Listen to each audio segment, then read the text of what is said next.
Hello, tonight I am making a pork pot sticker stir fry. It's a nice recipe you can make if you're trying to mimic kind of a takeout. So let me show you what I've got started already. Now this can all be done in one skillet. I split things up just to make it easy to show you. So I've taken some pot stickers and I've cooked them in the stainless nonstick pan for about 6 minutes or so. Use whatever pot stickers you can find. The recipe calls for pork. I found they're chicken and vegetables, so you're getting them frozen. These are not gluten-free. I could not find gluten-free pot stickers, so Nick's gonna have something else for dinner. So you're gonna start by getting those toasty in a skillet, and then you're gonna take some ground pork and cook that up with some fresh ginger and garlic. If ground pork is not your thing, you can add ground turkey probably, or ground chicken, or you probably could do some vegetarian crumbles if you prefer to do that and use vegetarian pot stickers. So use what you like. I'll add one more clove of garlic. I've already got 1 clove of garlic in here and some ginger. So I'm just gonna press that garlic with a garlic press. We're gonna go ahead and get the green onions sliced up. Take your your little tool here to clean it out so you don't have any waste, pretty easy. And then you're gonna take your mix and chop to break up that pork. So you're just gonna cook it until it's no longer pink, and then it'll be ready for all of the other ingredients. So let's go ahead and get those green onions sliced up. This recipe is super colorful because there's lots of different vegetables in there. So we'll get some green onions done. You're gonna need 4 of them. I love green onions. They're not as strong. They're really beautiful, and they're so versatile. I use them for lots of different things. So I'll show you my quick way of slicing up green onions. So when you're holding a chef's knife, the proper way is to wrap your 3 bottom fingers here, and then you reach for your knife on either side. If you've never done that before, give it a try. You'll notice that that knife becomes like an extension of your arm. So I'm just gonna cut off the little root ends. We're gonna use the whole thing. Now if you have green onions that are really thick down here, take the tip of your knife and just drag it down. It'll make it a little bit easier to get a fine chop, because these are not going to cook for very long. Now here's my hack. Anytime I'm slicing something long, I slice in the middle first and then line them up, and then I can do it twice as fast because, you know, you've just shortened it. So tip of the knife here. So I like to teach you guys, some cooking skills as well as knife skills and new recipe ideas. Hopefully you're getting lots of all of those things when you watch videos with me. So go ahead and slice those up, curl your fingers, and then we're gonna dump this right into the skillet. Okay. If you are chopping on a mat or a board and you need to scrape off a bunch, always flip your knife up, by the way, and then you can scrape it off. So I've got a red pepper that's already diced. I can take my flexible mat and just throw it all in, and then I'll show you how to do the ginger. So let me give this a quick stir here. Actually, come on over here. You guys have to see this. It's really pretty. Let's take a look at that skillet so you can see what it's going to look like when you make this at home. See how the color already starts to improve? I've got 2 large carrots. I've got them all julienned, and I love julienne for recipes like this because they cook quickly. Isn't that beautiful? Lots of gorgeous veggies. So we're going to let this cook for a little bit. I've got some snap peas. Now, I like to buy the kind that are, you know, not the flat snap peas, but the ones that I can snack on. So I have a few left. I'm just going to throw those in too. So because everything's pretty small, it's going to cook pretty fast. All right. So let's go look at this ginger root.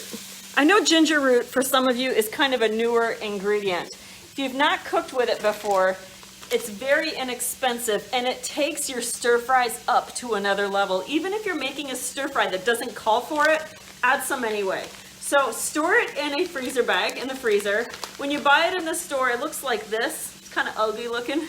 And sometimes they're these long logs. You can actually just break one off and make sure they're not moldy. At the store, they shouldn't be shriveled up or dried out, okay? They should look kind of firm, but they are brown. So when you store them in the freezer, they last a lot better. So when a recipe like this one calls for 1 inch of ginger root, I simply take my knife. Hey there, Gracie.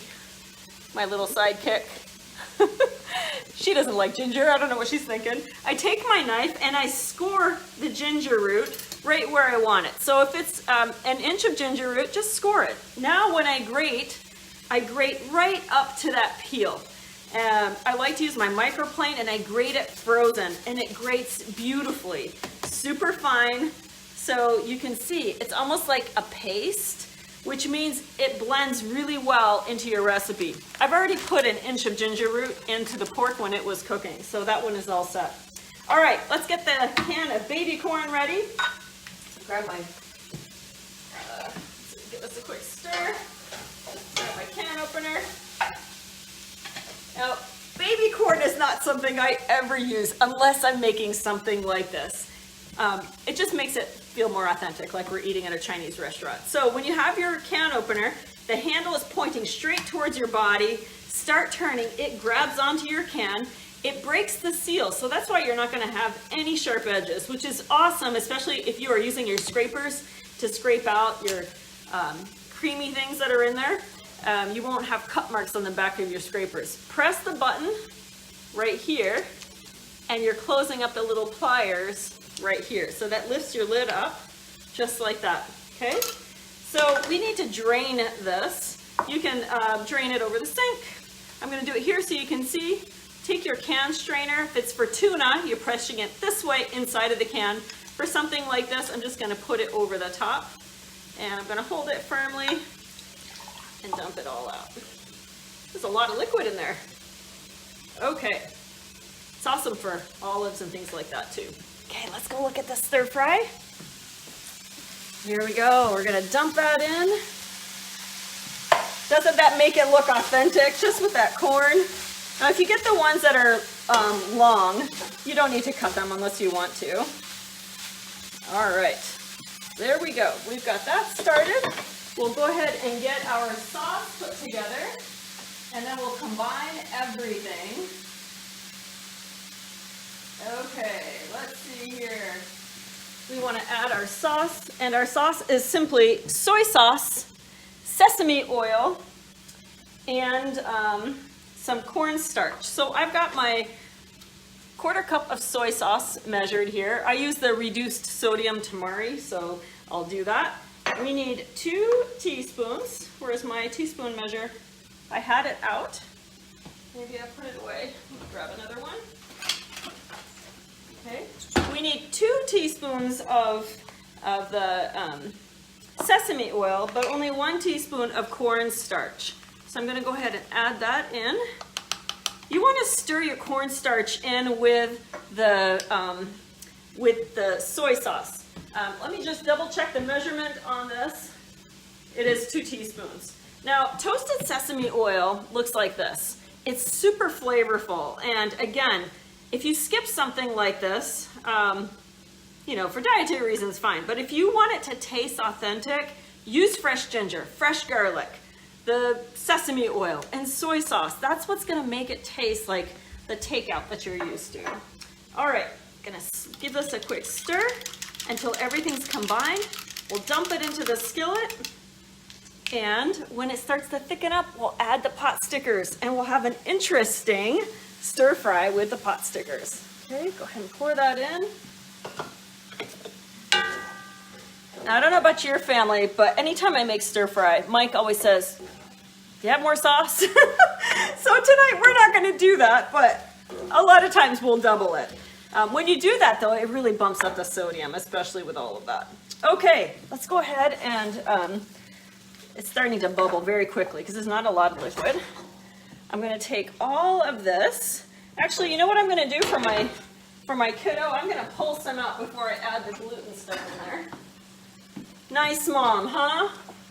Okay, let me grab a scoop. There are ways to make everybody happy. This is a scoop and drain. I'm just gonna scoop some out for Nick. There we go. So my gluten-free eater can have this. Okay, so that's what it'll look like if you don't put pot stickers in there. And then let's put the pot stickers in. So remember, if you're just joining me, you can make this all in one skillet. I just skipped that because I wanted to speed things up so you all could see. Now give everything a little toss, and you've got a complete, interesting stir fry. Instead of serving it over rice, we've got some pot stickers. There we go. Nicely coated. All right, there we go. And dinner is done. Let's take a look. Do you think your families would like something like this? If you do, I will post the recipe link in the comments so you can try it out. But I can't wait to taste. And play with your ingredients. Use different flavors of pot stickers. Use different ground proteins. And enjoy something creative and new for dinner. Take care and thanks for joining me.